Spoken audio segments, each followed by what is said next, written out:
Admitimos, oh Dios, que en tu infinita gracia y soberanía has dispuesto a compartir con nosotros solo aquello que somos capaces de recibir de parte tuya, y que como Dios soberano te has reservado conocimiento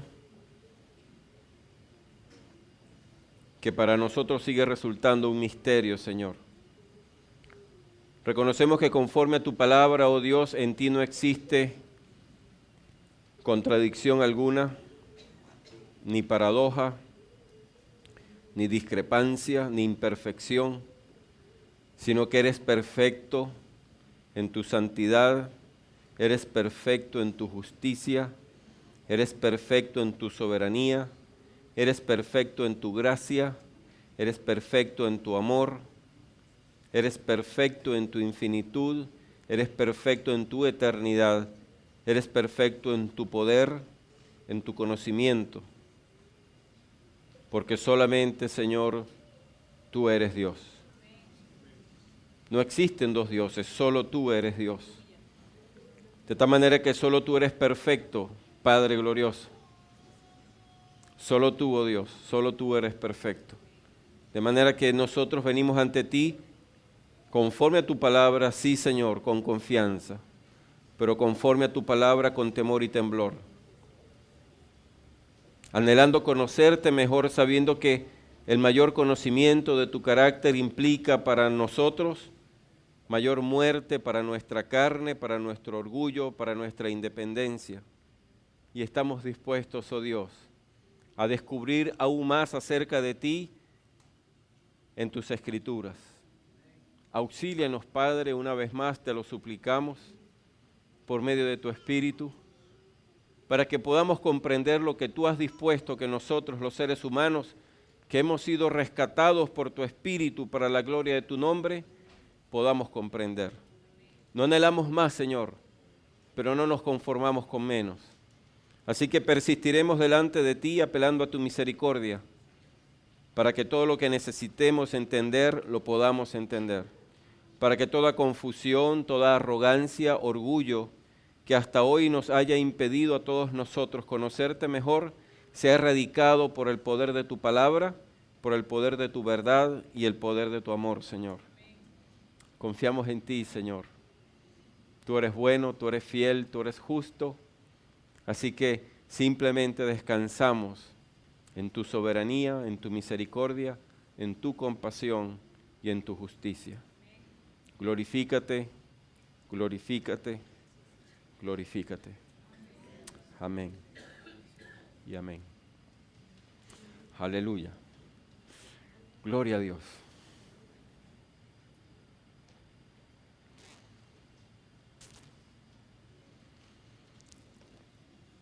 Como decía nuestro hermano Eliezer al comienzo del culto, en estas últimas semanas hemos descubierto que a pesar de lo mucho que conocíamos al Señor, no lo conocíamos tan bien como deberíamos. Y eso implica para nosotros una experiencia en la que nuestra carne es sometida por el imperio de Dios, por el poder y la autoridad de Dios. En los cultos de esta semana que ha transcurrido, estos 3 últimos días, hemos batallado con las debilidades de nuestra mente. Y es necesario que en primer lugar reconozcamos que por causa de la iniquidad de nuestras almas en nuestra mente todavía somos débiles, y por causa de esta debilidad somos capaces de pensar que en la palabra de Dios, en la voluntad de Dios, existe algún vestigio de contradicción. Sin embargo, la misma palabra de Dios proclama la perfección de Dios. De manera que es imposible que en Dios exista contradicción. Porque si en Dios existe contradicción, significa que Dios no es Dios. Porque Él mismo ha dicho de sí mismo que Él es inmutable. Inmutable significa que no cambia, que no tiene un parecer hoy y un parecer distinto mañana, sino que habiendo proclamado su verdad, Él sostiene su verdad por los siglos de los siglos, porque Él es Dios. Así que Dios no puede tener contradicción. De manera que en toda circunstancia o experiencia en la que nosotros como hijos de Dios nos encontramos con pasajes bíblicos en los que aparenta haber una contradicción, tenemos que estar prestos a reconocer la incapacidad de nuestra mente para entender a Dios a plenitud. Hasta donde Dios ha dispuesto revelarse, hasta allí lo podemos conocer. Y en la medida en que Dios en su soberanía ha manifestado su carácter al ser humano a través de la Escritura, hasta allí nos es permitido a nosotros conocer a Dios. Simplemente, siendo Dios, Él ha dispuesto guardarse para sí mismo secretos o misterios que solamente serán revelados, si es que son revelados, en aquel día, en aquel momento en el que, habiendo regresado Jesucristo por la iglesia, nosotros seamos dotados de parte de Dios de una naturaleza glorificada que todavía no tenemos. De tal manera que necesitamos guardarnos a nosotros mismos, actuar con mansedumbre y humildad delante de Dios y delante de su palabra, para que no pequemos de arrogante, demandando de Dios una explicación que Él de antemano ha dicho no nos va a dar. Y es necesario que recordemos esto porque efectivamente en las Escrituras nos vamos a encontrar con pasajes que van a lucir para nosotros como un escollo, como un tropiezo, porque supuestamente, según nuestra mente, contradicen lo que Dios ha dicho en alguna otra parte de su palabra. Y digo esto porque en esta semana nos hemos encontrado con una aparente dificultad, una aparente discrepancia.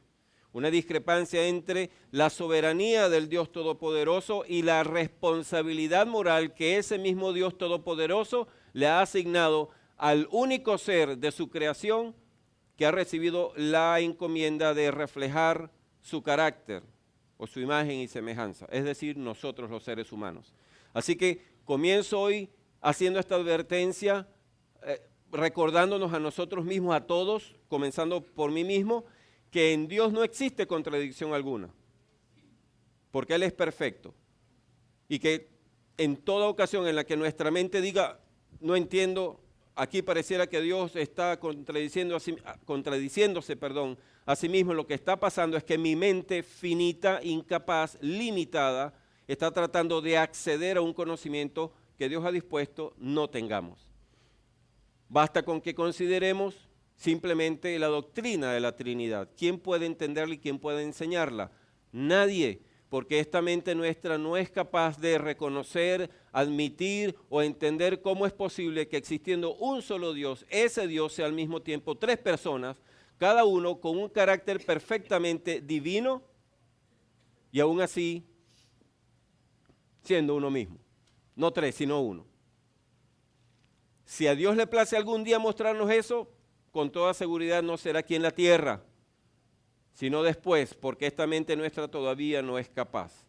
Cuando uno de sus siervos, en quien Él descargó una gran responsabilidad al fundar la iglesia, Pablo el apóstol, recibió de parte de Dios revelaciones que no le había dado a ningún otro hombre, salvo a Jesucristo mismo, Dios dispuso que a su siervo Pablo le quedase asignado un dispositivo de seguridad a quien Pablo llamó un aguijón en la carne, un enviado de Satanás que venía a bofetearlo con frecuencia, para que Pablo aprendiera a depender de Dios, apelara siempre a la gracia de Dios y no experimentara arrogancia, orgullo o vanagloria por causa de las muchas revelaciones que Dios le estaba dando.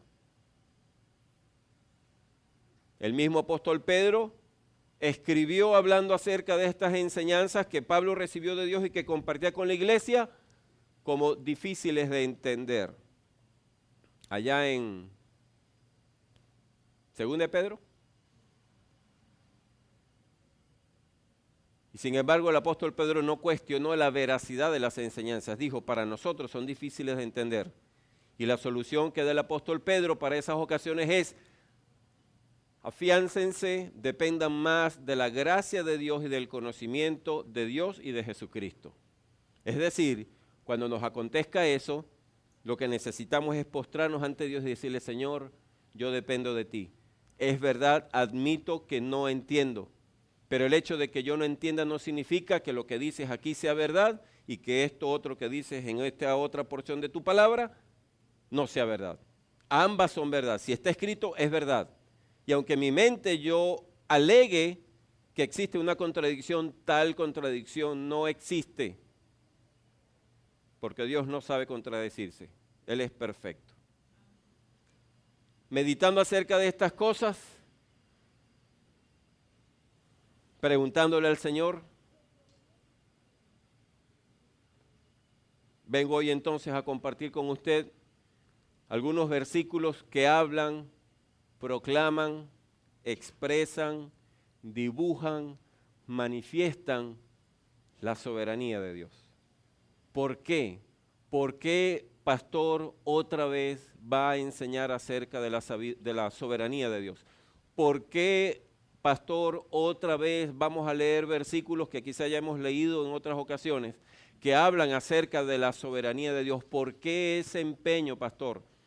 Porque resulta, amados hermanos, que todos nosotros fuimos rescatados por Dios de una naturaleza caída, naturaleza según la cual no había un solo Dios.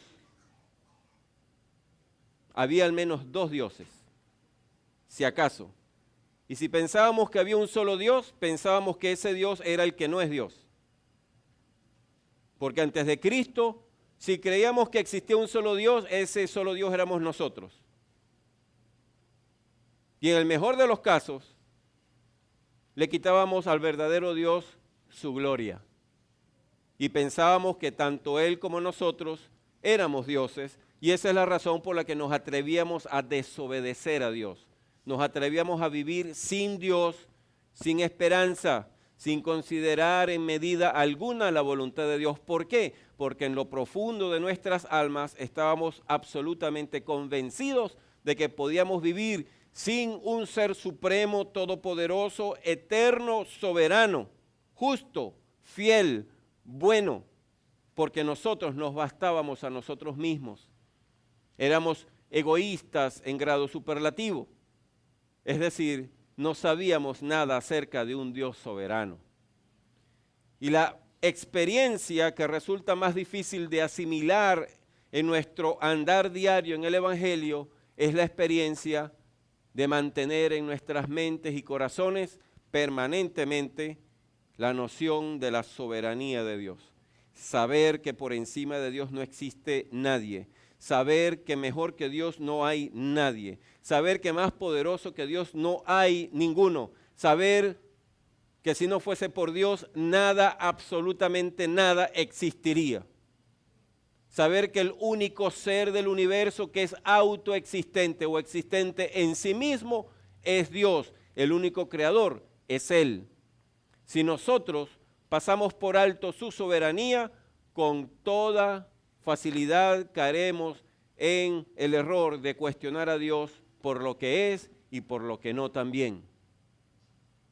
Y estamos urgidos, nosotros los que creemos en Jesucristo, estamos urgidos porque nos ha tocado vivir en una época en la que el mundo lo que hace es promover una y otra vez la exaltación del hombre. Lo que hace es promover el orgullo humano, la autosuficiencia del hombre. Y resulta, amados hermanos, que a pesar de lo mucho que la ciencia ha avanzado y de lo que el hombre ha sido capaz de creer, el espejismo, el engaño de que es capaz de controlar su vida y la vida de otros, el único que tiene el control es Dios.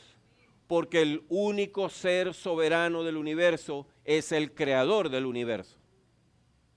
Así que es medicina para nuestros huesos la verdad que promulga, exhibe, manifiesta, enseña la soberanía de Dios. Y por eso vamos otra vez, una vez más, las veces que por la gracia de Dios podamos exponernos a la soberanía de Dios, lo haremos. Para que cuando usted y yo encontremos alguna dificultad en esta vida, y eso es todos los días, en lugar de batallar contra la voluntad de Dios, podamos con mansedumbre, con humildad, con gozo, recibir lo que Dios haya dispuesto que usted y yo recibamos en esta vida, porque Dios es soberano. No hace mucho, no era extraño escuchar a los ancianos cuando de alguna situación incomprensible se trataba, hablar de la providencia divina. Una frase que ya casi nadie utiliza, ni siquiera en la iglesia. Providencia divina. O dicho en otras palabras, Dios dijo y se hizo. No entiendo, pero Dios así dispuso. Así que vamos a hacer un paseo, vamos a hacer un tour. Vamos a degustar con nuestras almas la verdad que la palabra de Dios muestra acerca de la soberanía de Dios. Entendiendo esto, lo repito, que no existe contradicción alguna entre su soberanía y su demanda de responsabilidad moral de parte nuestra. Saber que Dios es soberano, reconocer que Dios es soberano, no nos exime de nuestra responsabilidad moral delante de Él. Lo que Él espera que hagamos, es necesario que lo hagamos. Y si nos quedamos cortos en depender de Él para que efectivamente podamos cumplir con su voluntad, de eso Dios nos pedirá justamente cuentas. Así que le suplico que abra, por favor, su Biblia en el libro del profeta Isaías. Isaías ha sido históricamente llamado el profeta evangelista, porque en este libro, bastante denso por cierto, si usted no lo ha leído todavía, lo animo a que lo lea y goce su alma. Capítulo 46 de Isaías, porque en Isaías hay incontables referencias mesiánicas o referencias acerca de Jesucristo el Mesías, del Cristo. Pero hay una particularidad que también tiene este libro, y es que Isaías como profeta muestra abundantemente la soberanía de Dios. Capítulo 46 de Isaías, vamos a leerlo completo, versículo 1. Se postró Bel, se abatió Nebo, ambos falsos dioses. Sus imágenes fueron puestas sobre bestias, sobre animales de carga. Esas cosas que vosotros solíais llevar son alzadas cual carga sobre las bestias cansadas. Fueron humillados, fueron abatidos juntamente. No pudieron escaparse de la carga, sino que tuvieron ellos mismos que ir en cautiverio. Oídme, oh casa de Jacob, y todo el resto de la casa de Israel, los que sois traídos por mí desde el vientre, los que sois llevados desde la matriz, y hasta la vejez yo mismo, y hasta las canas os soportaré yo. Yo hice, yo llevaré, yo soportaré y guardaré. El único que puede decir eso sin arrogancia es el único que es perfecto y soberano. ¿A quién me asemejáis y me igualáis y me comparáis para que seamos semejantes? ¿Cómo osas tú, oh hombre? Como dice allá Pablo en Romanos, ¿quién eres tú, oh hombre, para contender con el Dios Todopoderoso? Y ahora pregunta a Dios directamente, ¿a quién me asemejáis y me igualáis y me comparáis para que seamos semejantes? Sacan oro de la bolsa y pesan plata con balanzas. Alquilan un platero para hacer un dios de ello, un dios con D minúscula. Se postran y adoran.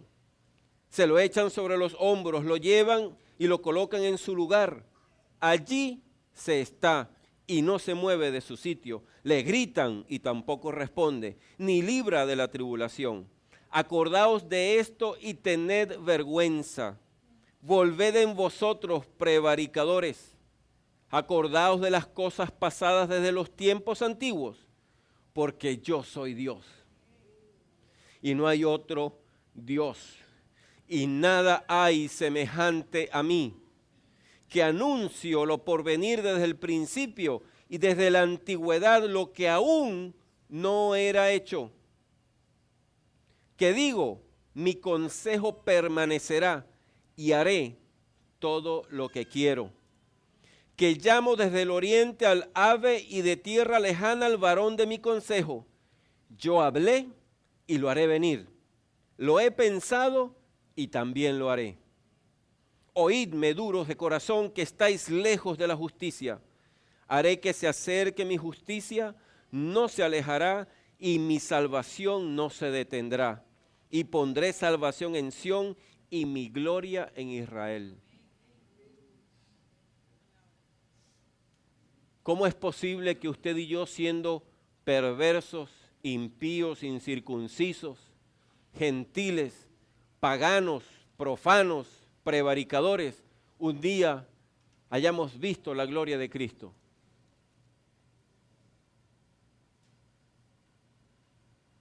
Porque el Dios que dijo, yo los llamo, nos llamó y nos trajo. Porque cuando Él decide, ¿quién puede hacerle frente? Hay más pasajes. Gloria a Dios. Vamos a ver otro. Deuteronomio. Porque Dios es soberano. Y debiéramos regocijarnos en el hecho de que nuestro Dios efectivamente es soberano. Que en su perfección no requiere consultar con nadie para decidir qué hacer, ni para decidir qué prometer. Capítulo 32 de Deuteronomio.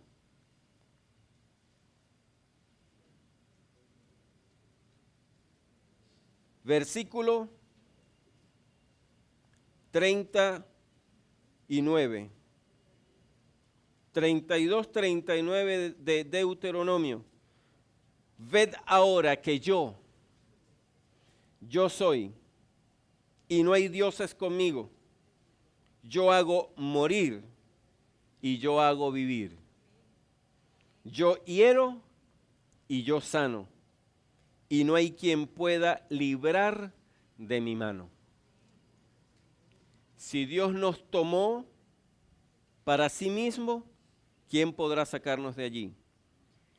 Si Dios puso su mano sobre nosotros con misericordia, ¿quién podrá cuestionarlo? Si Dios decide poner su mano sobre alguien con justicia, ¿quién podrá reprenderlo? Si Dios, por causa de su soberanía, pone su mano para corregir la vida de alguien, ¿quién podrá decirle que no? Veamos un ejemplo, un caso de estudio. Jonás.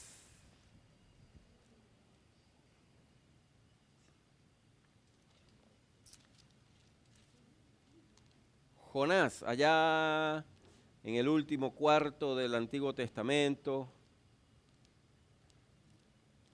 por allí, por los lados de Amós.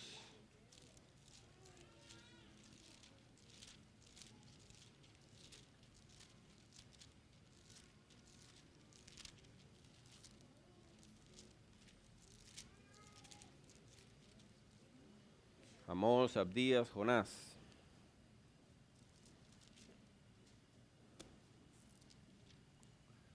Si usted no ha leído Jonás nunca, anótelo allí también. Si no ha leído la Biblia completa jamás, dispóngase a hacerlo. Más sano. ¿Tiene Jonás? Capítulo 1.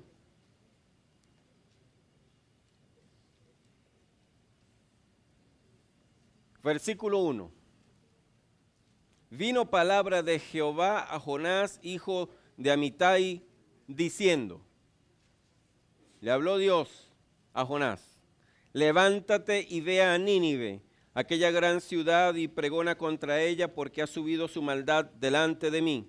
Y Jonás se levantó para huir de la presencia de Jehová a Tarsis, y descendió a Jope y halló una nave que partía para Tarsis, y pagando su pasaje, entró en ella para irse con ellos a Tarsis, lejos de la presencia de Jehová. O dicho de otra manera, Jonás le dijo a Dios, tú podrás ser Dios, pero yo no voy a hacer lo que tú me estás mandando a hacer. Yo voy a ejercitar mi libre albedrío para desobedecerte. Versículo 4. Pero Jehová hizo levantar un gran viento en el mar, y hubo en el mar una tempestad tan grande que se pensó que se partiría la nave. Y los marineros tuvieron miedo y cada uno clamaba a su Dios, y echaron al mar los enseres que había en la nave para descargarla de ellos. Pero Jonás había bajado al interior de la nave y se había echado a dormir. Y el patrón de la nave se le acercó y le dijo: ¿qué tienes, dormilón? Levántate y clama a tu Dios. Quizás Él tendrá compasión de nosotros y no pereceremos. El impío sabía mejor que el siervo de Dios que Dios tenía control sobre vientos y tempestades. Y dijeron cada uno a su compañero: venid y echemos suertes. Presta atención. Y dijeron cada uno a su compañero: venid y echemos suertes, para que sepamos por causa de quién nos ha venido este mal. Paganos tratando de descubrir por qué estaba pasando lo que estaba pasando. Y echaron suertes, y la suerte cayó sobre Jonás. ¿Por qué cayó la suerte sobre Jonás? Porque Dios, ¿qué decidió Dios? Que la suerte cayera sobre Jonás. Antes de que vaya a pensar cualquier cosa, ponga pausa. Proverbios capítulo 16. Guarde sus pensamientos. Proverbios capítulo 16.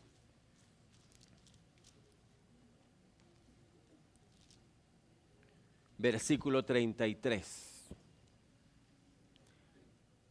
La suerte se echa en el regazo, mas de Jehová es la decisión de ella. ¿Se acuerda cuando los apóstoles sobrevivientes, le faltaba uno porque había muerto Judas, no sabían decidir entre dos candidatos? ¿Se acuerda lo que hicieron? Echaron suertes y dijeron: el que salga es porque Dios quiere que salga. Ojo, la Biblia no está promoviendo los juegos de envite y azar. Cuidado si hay algún picarón por aquí tratando de justificar su vicio. No, amados. Recordemos lo siguiente, sepamos lo siguiente: ¿por qué la gente juega juegos de envite y azar? ¿Por qué la gente juega el quino? ¿Por qué la gente juega la suerte, la ruleta, etcétera, etcétera? Por codicia. Por codicia. Porque el que sabe que necesita trabajar para proveer para sus necesidades no cae en eso. Y el que está satisfecho con lo que tiene no cae en eso. Por codicia. El pecado no está en hacer que un dado dé vueltas y caiga de un lado a otro, o esperar a ver qué es lo que va a pasar con el dado. Ese no es el pecado. El pecado es creer que haciendo eso te vas a hacer millonario, en lugar de depender de Dios para que sea Él quien supla las necesidades físicas, personales, individuales y las de tu casa. Así que estos paganos, bueno, no sabemos si son paganos, sí son paganos porque clamaban a sus dioses en minúscula. Echaron suertes y la suerte cayó sobre Jonás. Y como dice allá el Proverbio 16:33, Dios dijo: clean, que sea evidente que es Jonás. Entonces le dijeron ellos: decláranos ahora por qué nos ha venido este mal. ¿Qué oficio tienes y de dónde vienes? ¿Cuál es tu tierra y de qué pueblo eres? Y les respondió: soy hebreo y temo a Jehová, Dios de los cielos, que hizo el mar y la tierra. ¿Qué le pasó luego a Jonás? Lo lanzaron al mar. Dice que esos hombres temieron sobremanera en el versículo 10 y le dijeron: ¿por qué has hecho esto? Porque ellos sabían que huía de la presencia de Jehová, pues Él se lo había declarado. Él mismo dice: tomadme y echadme al mar, y el mar se os aquietará, porque yo sé que por mi causa ha venido esta gran tempestad sobre vosotros. Clamaron a Jehová, echaron a Jonás al mar. Versículo 17. Pero Jehová tenía preparado un gran pez que tragase a Jonás, y estuvo Jonás en el vientre del pez 3 días y 3 noches. Para Jonás, ¿qué era lo correcto pensar una vez que lo arrojan al mar? ¿Qué explicación debía darle él al hecho de que un gran pez se lo tragara? No que se lo comiera, se lo tragara y quedara vivo dentro del vientre del pez. ¿Cuál es la única explicación que podía tener Jonás acerca de esto? ¿Casualidad?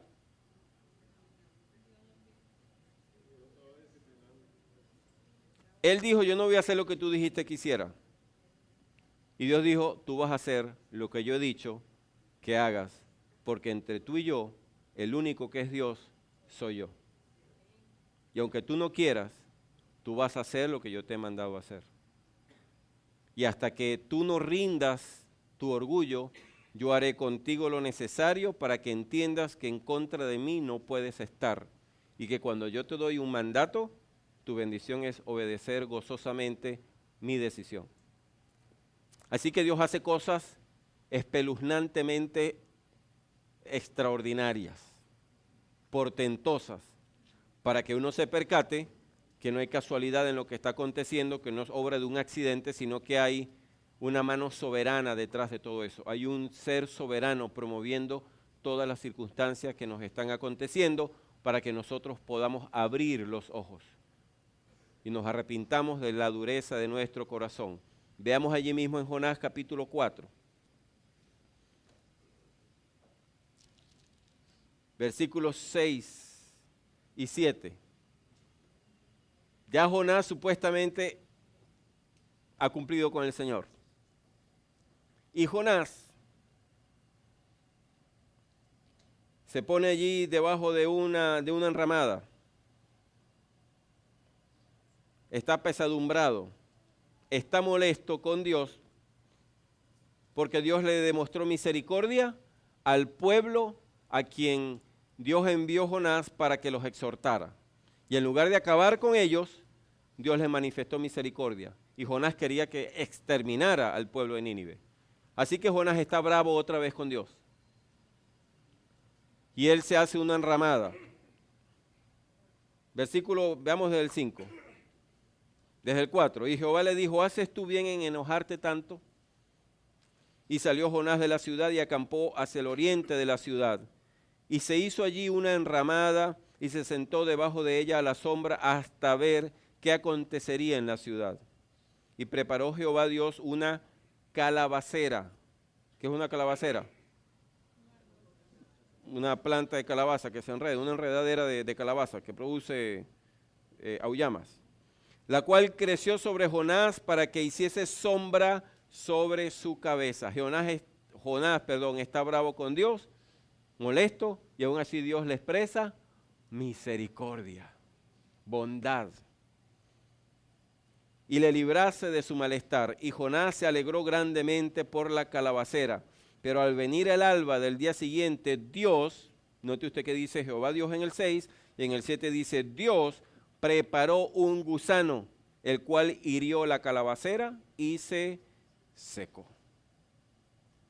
Y aconteció que al salir el sol preparó Dios un recio viento solano, y el sol hirió a Jonás en la cabeza, y se desmayaba y deseaba la muerte, diciendo, mejor sería para mí la muerte que la vida. Entonces dijo Dios a Jonás, ¿tanto te enojas por la calabacera? Y él respondió, mucho me enojo hasta la muerte. Era sincero Jonás, por lo menos era sincero. Y dijo Jehová, tuviste tu lástima de la calabacera en la cual no trabajaste, ni tú la hiciste crecer, que en espacio de una noche nació y en espacio de otra noche pereció. Y no tendré yo piedad de Nínive, aquella gran ciudad donde hay más de 120,000 personas que no saben discernir entre su mano derecha y su mano izquierda y muchos animales. ¿Dejaré yo de ser Dios misericordioso, fuerte y poderoso por causa de la terquedad del hombre?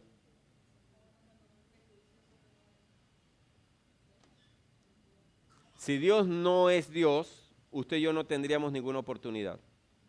Si Dios careciera de alguna perfección, usted y yo estaríamos en la más absoluta desesperación.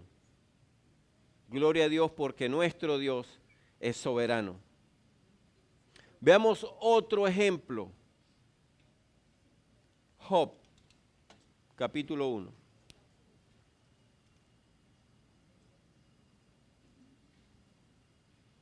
Job, capítulo 1.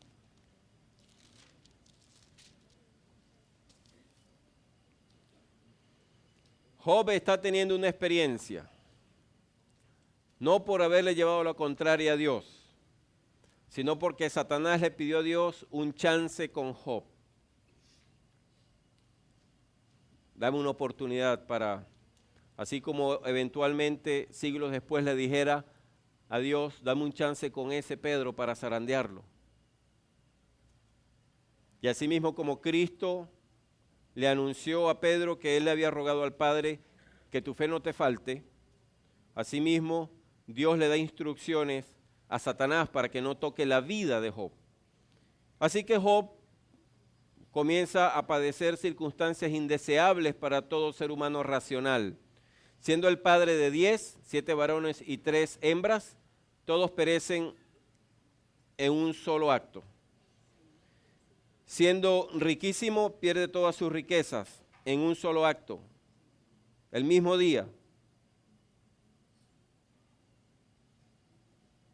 Y dice, por ejemplo, en el versículo 13 del capítulo 1, y un día aconteció que sus hijos e hijas comían y bebían vino en casa de su hermano el primogénito, y vino un mensajero a Job y le dijo, estaban los bueyes y las asnas paciendo cerca de ellos, y acometieron los sabeos y los tomaron y mataron a los criados a filo de espada, solamente escapé yo para darte la noticia. Aún estaba éste hablando cuando vino otro que dijo, fuego de Dios. ¿Fuego de quién? Cayó del cielo, que quemó las ovejas y a los pastores, y los consumió. Solamente escapé yo para darte la noticia. Todavía estaba éste hablando y vino otro que dijo, los caldeos hicieron 3 escuadrones y arremetieron contra los camellos y se los llevaron y mataron a los criados a filo de espada y solamente escapé yo para darte la noticia. Entre tanto que éste hablaba, vino otro que dijo, tus hijos y tus hijas estaban comiendo y bebiendo vino en casa de su hermano el primogénito. Y un gran viento vino del lado del desierto y azotó las 4 esquinas de la casa, la cual cayó sobre los jóvenes y murieron, y solamente escapé yo para darte la noticia.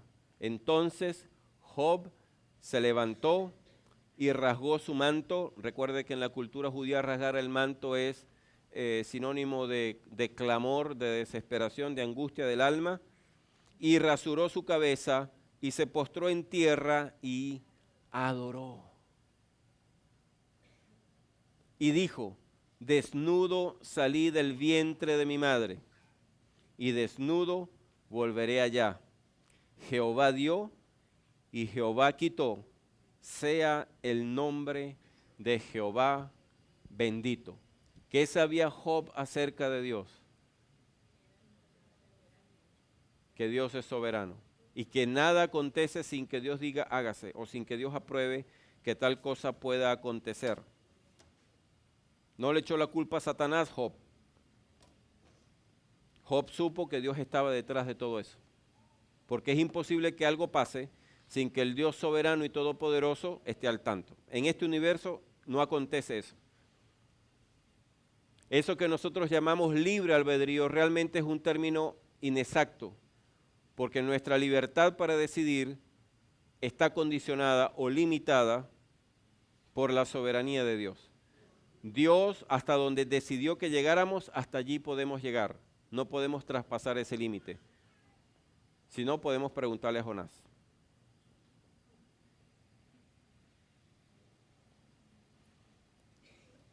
Más versículos. Salmo 147.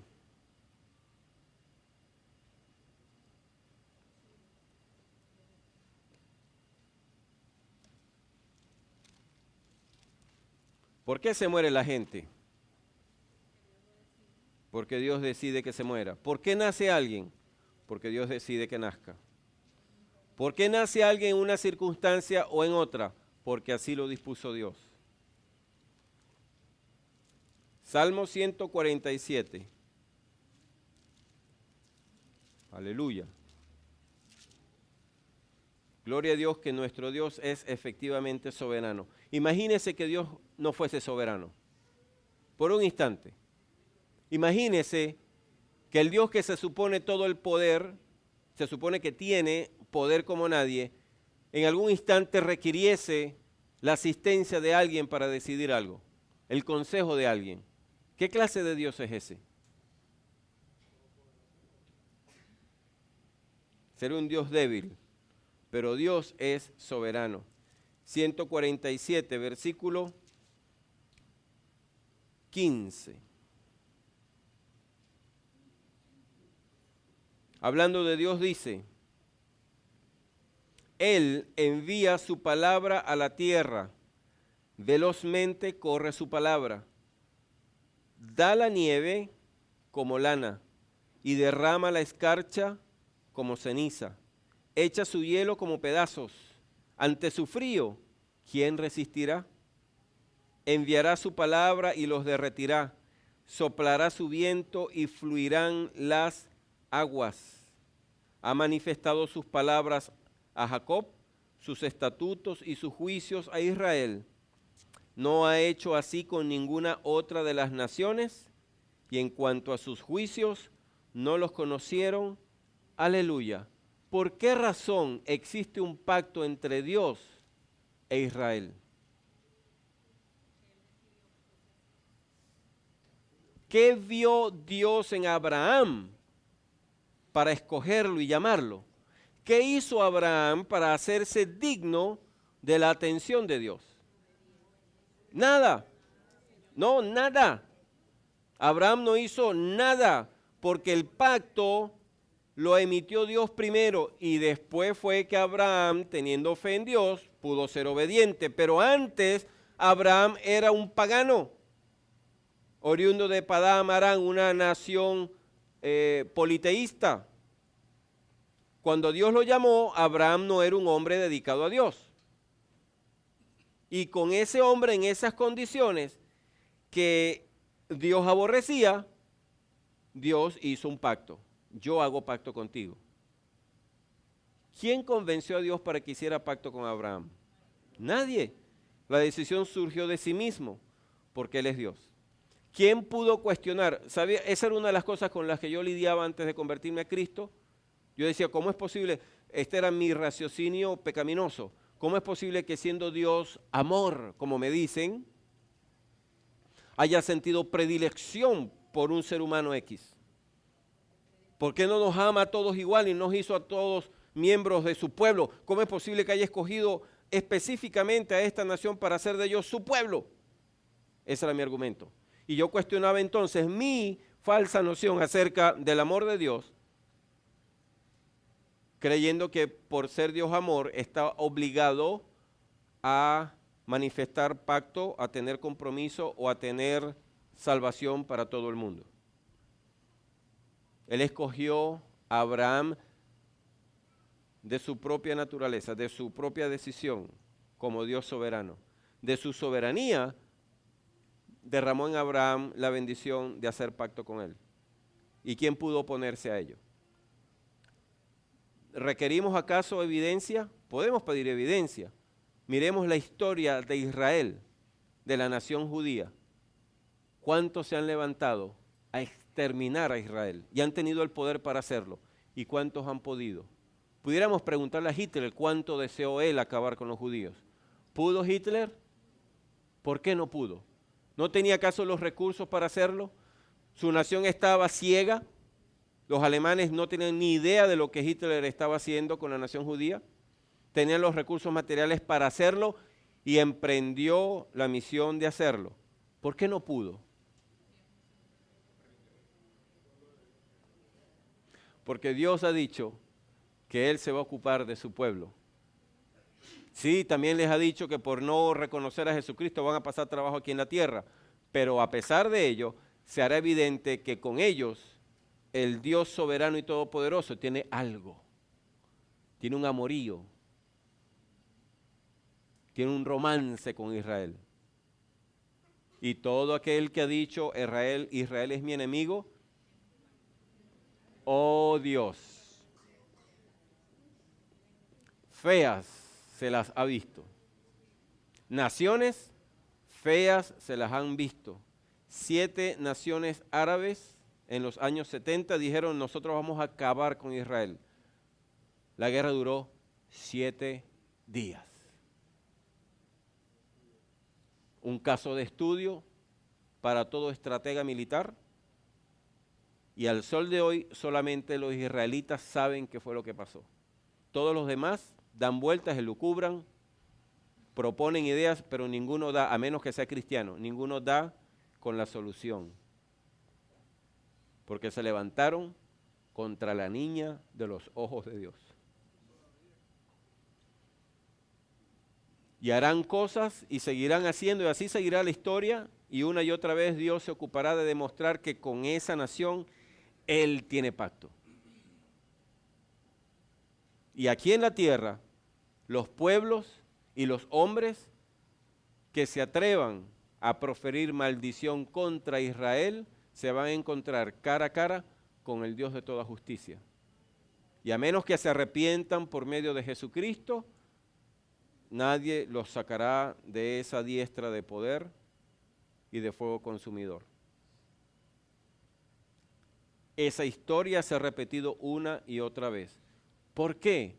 Porque un día el Dios soberano del universo hizo pacto con Abraham y nadie pudo cuestionarlo. Nadie pudo decir, es que Abraham es esto, Abraham es aquello. Es que Abraham, ¿por qué a Abraham y no a mí? Pudo haber dicho cualquier miembro de las naciones vecinas de Abraham. ¿Por qué con él y no con nosotros? Porque a mí me dio la gana que fuese con él. Porque yo soy soberano. Sería la respuesta de Dios. Una vez que Dios decide, ¿quién puede enfrentarlo? Necesitamos, amados, tener una noción bíblica de la soberanía de nuestro Padre Celestial. Es imperativo. Allí mismo en Job, capítulo 37. Perdón, estábamos en Salmos, ¿verdad? 147:15. Ok. Un poquito antes, en el Salmo 33.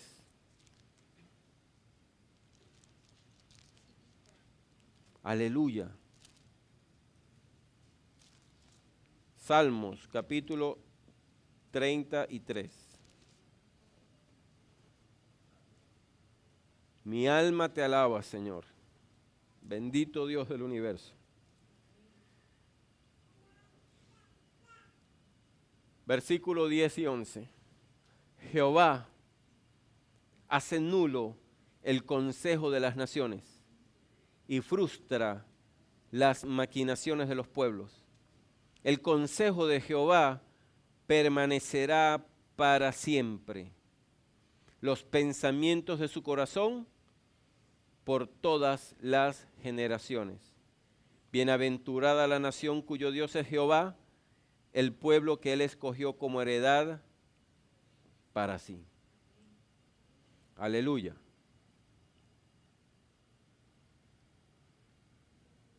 Daniel capítulo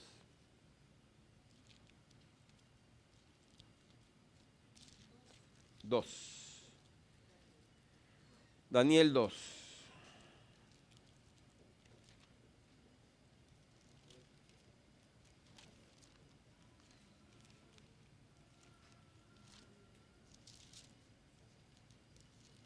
Aleluya.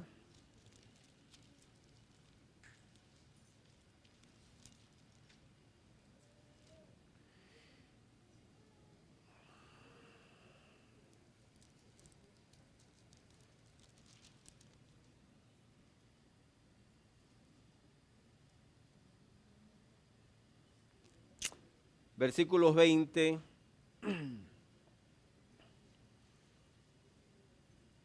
al 22. Y Daniel habló y dijo, sea bendito el nombre de Dios de siglos en siglos, porque suyos son el poder y la sabiduría. Él muda los tiempos y las edades, quita reyes y pone reyes, da la sabiduría a los sabios y la ciencia a los entendidos. Él revela lo profundo y lo escondido, conoce lo que está en tinieblas, y con él mora la luz. Allí mismo en Daniel capítulo 4.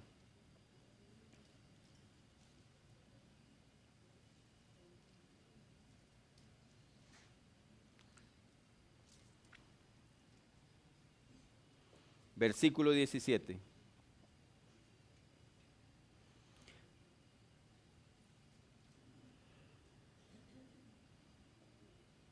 Esto es el rey Nabucodonosor hablando.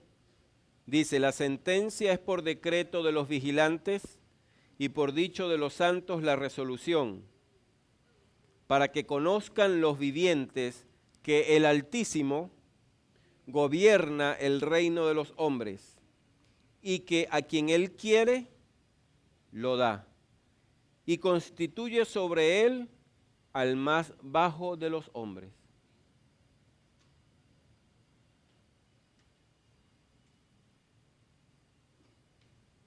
Cuando usted y yo asumamos el deber cívico de votar, por quien quiera que votemos, descansemos en el hecho de que finalmente es Dios quien decide quién termina ganando una elección, no nosotros. Veamos ahora algunos ejemplos en el Nuevo Testamento.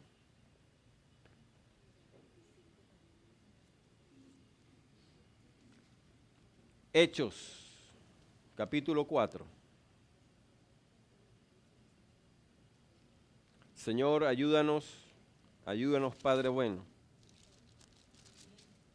Ayúdanos a ver la belleza y la majestad de tu soberanía.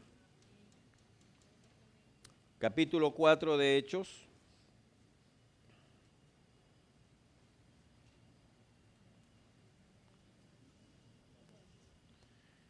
Los apóstoles, versículos 24 en adelante. Los apóstoles han sido reprendidos por las autoridades judías, exhortados para que no prediquen el evangelio de Jesucristo. Y ellos salen, los tenían presos, los sueltan y vienen a la iglesia, a los suyos, y les cuentan lo que acaban de vivir. Y después que la iglesia escucha el reporte de los apóstoles, en el versículo 24 dice así, y ellos, habiéndolo oído, alzaron unánimes la voz a Dios y dijeron, soberano Señor, tú eres el Dios que hiciste el cielo y la tierra, el mar y todo lo que en ellos hay, que por boca de David tu siervo dijiste, ¿por qué se amotinan las gentes y los pueblos piensan cosas vanas? Se reunieron los reyes de la tierra y los príncipes se juntaron en uno contra el Señor y contra su Cristo. Versículo 27. Porque verdaderamente se unieron en esta ciudad contra tu santo Hijo Jesús, a quien ungiste Herodes y Poncio Pilato, con los gentiles y el pueblo de Israel. 28. Para hacer cuanto tu mano y tu consejo habían antes determinado que sucediera. Se reunieron Herodes, Poncio Pilato y los judíos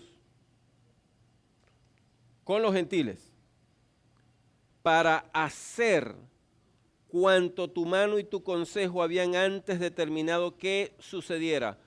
No fue que antes de la fundación del mundo Dios supo que eventualmente ellos tomarían la decisión de hacer eso. No es lo que dice aquí. No dice que Dios supo de antemano, no dice que Dios miró antes del comienzo de los tiempos, proyectó su mirada de infinito alcance para ver lo que eventualmente todos estos harían para crucificar a Jesucristo.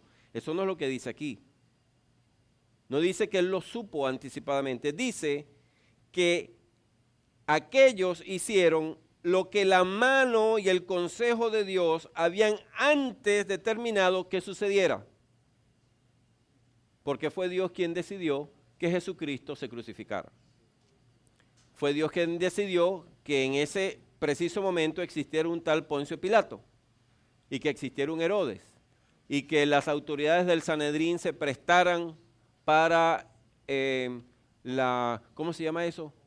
La confabulación, ¿hay otro nombre? Conspiración. Lo decidió Dios. Como eventualmente oró el Señor por la iglesia, recordándole al Padre que Él había guardado a todos aquellos que Él le había dado, excepto al hijo de perdición, a Judas, porque así estaba establecido por el Padre que aconteciera, que uno de ellos lo entregara.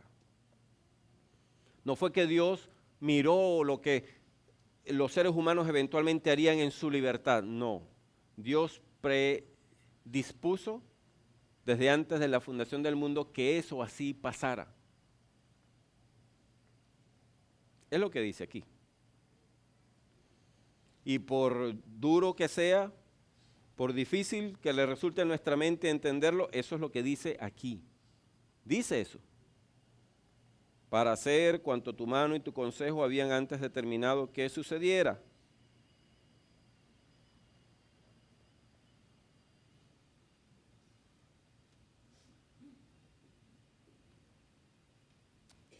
Primera de Pedro.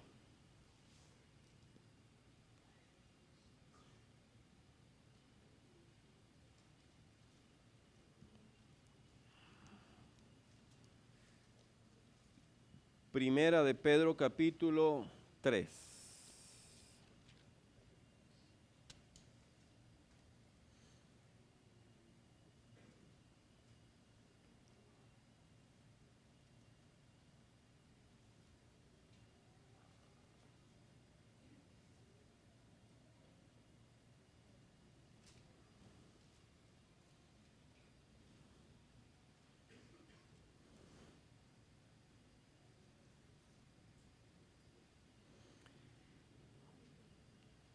El apóstol Pedro está exhortando a la iglesia a vivir en santidad.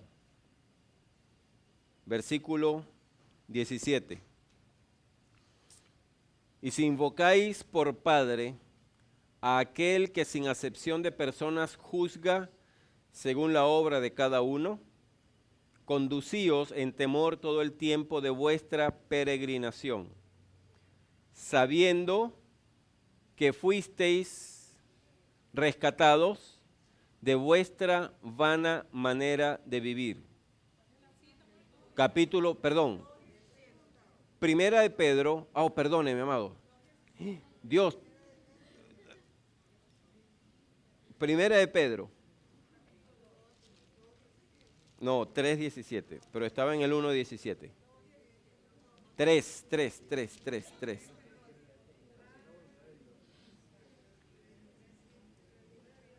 De todas maneras vamos a ver en el 2.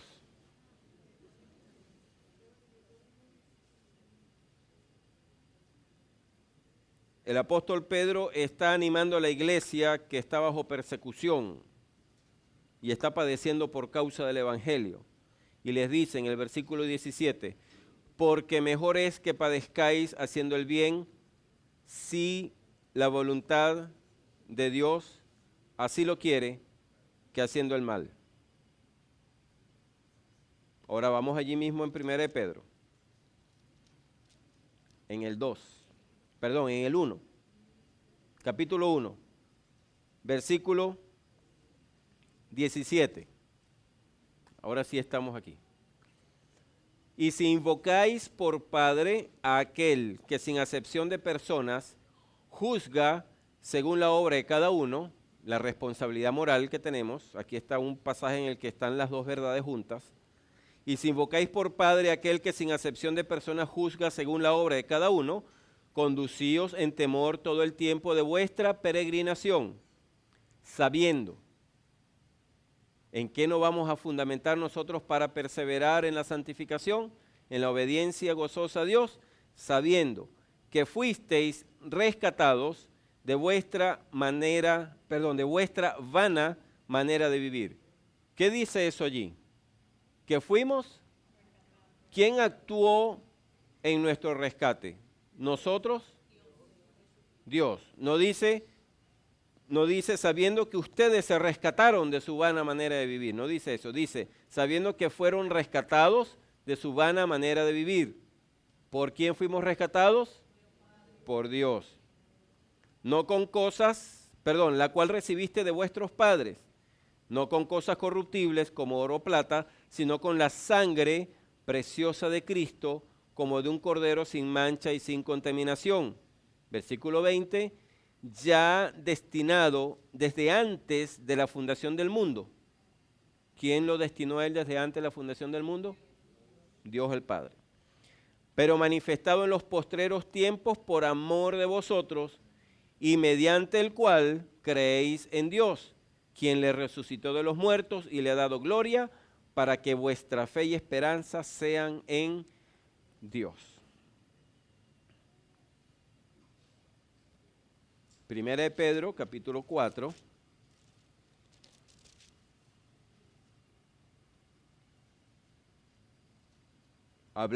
Versículo 19.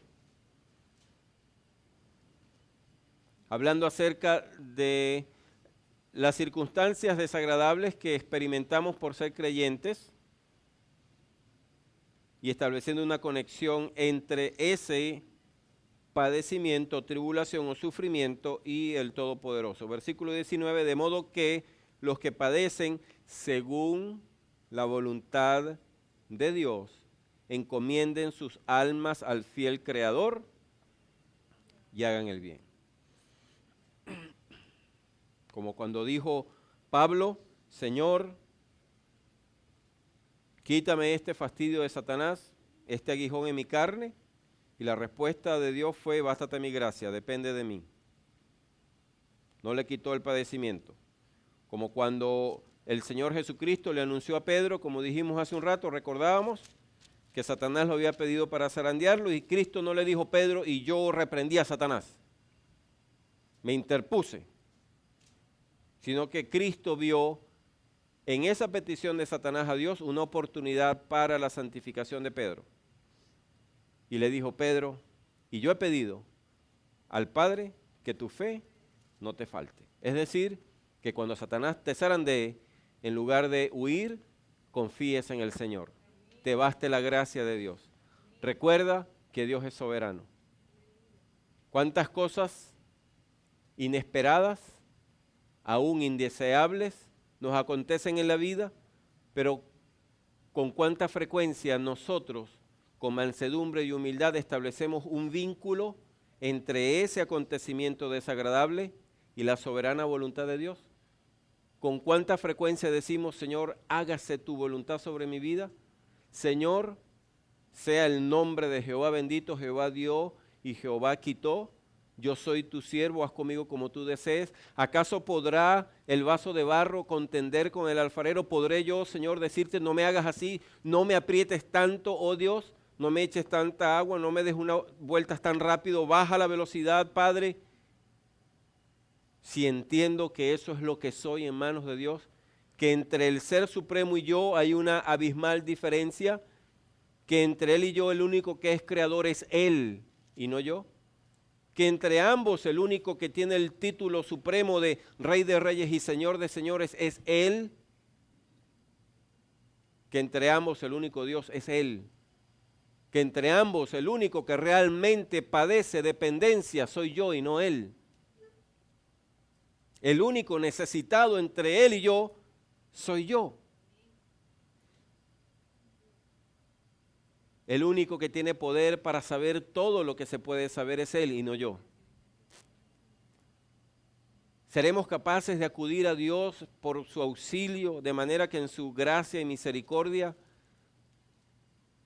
muestre a nuestras mentes finitas, a nuestras almas incapaces, la majestad, la gloria, la infinitud de su soberanía? Para que en lugar de contender con nuestro Creador, simplemente nos postremos ante Dios y digamos, Señor, no se haga mi voluntad sino la tuya. Oh, y cuán glorioso y bello es el auxilio que nos suple Dios por medio de su palabra, porque en esta palabra descubrimos que el único hombre perfecto que jamás ha existido y que podrá existir jamás, esto es Jesucristo, el Redentor de la humanidad, un día se tuvo que postrar ante Dios, agonizando en su alma, porque estaba batallando con la idea de hacer su voluntad y no la del Padre. Batallando con la idea de deslizarse de la soberanía de Dios, de dejar de percibir la gloria de la soberanía de Dios y no aceptar el plan de salvación que efectivamente se venía sobre él y que sería consumado por medio no solo de su muerte física, sino de la plena separación de su alma de la comunión con el Padre, porque era necesario que padeciera la muerte que está reservada para los que pecan. Gloria a Dios que podemos leer en la palabra que Jesucristo tuvo que orar, agonizar en su alma y exudar gotas como de sangre, pidiéndole a Dios, Señor, ayúdame, que no se haga lo que yo quiero. Si hay alguna oportunidad, Señor, de que no se haga lo que tú quieres, sino lo que yo quiero, pasa de mí esta copa, pero no, Señor. No, Señor, no. Hágase tu voluntad y no la mía. ¿Seremos nosotros capaces como cristianos, esto es pequeños Cristos, seguidores de Cristo, discípulos de Cristo, recordar continuamente que ese es el ejemplo que tenemos en Él, de obediencia a nuestro Padre, de sumisión, de descubrir cuál es la voluntad de Dios y en lugar de, o como hizo Jonás, dar la vuelta y huir, hagamos como Cristo.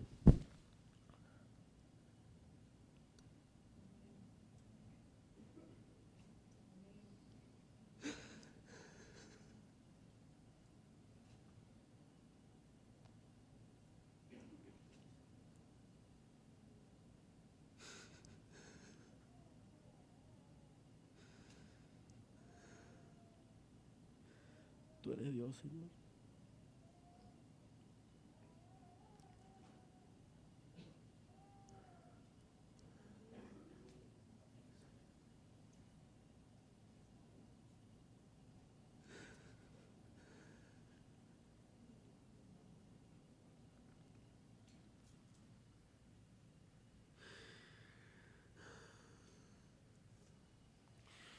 Y podamos decirle, Señor, yo no entiendo, pero tú eres Dios. Y lo que esto diga, Señor, es mi guía, es mi lumbrera, es mi verdad, Señor. Solo te suplico que me ayudes. Ayúdame, Señor, ayúdame. Porque no hay deseo en mí para hacer tu voluntad, pero yo sé que tú puedes darme, Señor, pasión, darme deseo por seguir los pasos de mi Señor Jesucristo. Así que te suplico que me ayudes, porque yo no puedo solo. Ayúdame, Señor. El Espíritu de Dios está en nosotros precisamente para que en medio de toda situación podamos glorificar a Jesucristo,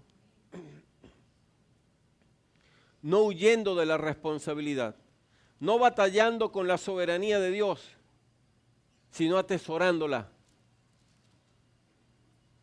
Y aunque no alcancemos a ver el propósito de Dios en su mandato, en su voluntad, entendamos que todas las cosas, todo lo que existe, todo es por Él y para Él. Y si descubrimos en esta escritura la palabra de Dios, la voluntad de Dios, con relación a lo que necesitamos hacer o necesitamos dejar de hacer, entonces podamos recordar que Él es soberano. Y en lugar de entretener esos pensamientos que cuestionan a Dios, lo adoremos porque Él es Dios y porque Él sabe lo que nosotros no sabemos ni podemos saber. Y entonces simplemente hagamos su voluntad. De manera que en la vida de dependencia de su soberanía experimentemos la armonía, la concordancia, la comunión entre su soberanía, su mandato soberano y su demanda de responsabilidad moral en nosotros. Podamos descubrir la perfecta armonía entre su ira y su compasión y amor, entre su justicia y su misericordia. Podamos saber que para el Dios de la eternidad, las cosas que a nosotros nos afectan en este mundo temporal, terrenal, son nada. Que cuando le decimos a Dios, Señor, ¿por qué te tardas tanto? Él dice, yo no me he tardado nada. Yo soy el Dios eterno. Cuando tú piensas que me estoy tardando, realmente lo que estoy teniendo es paciencia. Porque tus 1000 años para mí son como un día. Y un día mío para ti son como 1000 años. Porque para mí, hijo mío, el tiempo no existe. Porque yo soy el Dios de la eternidad.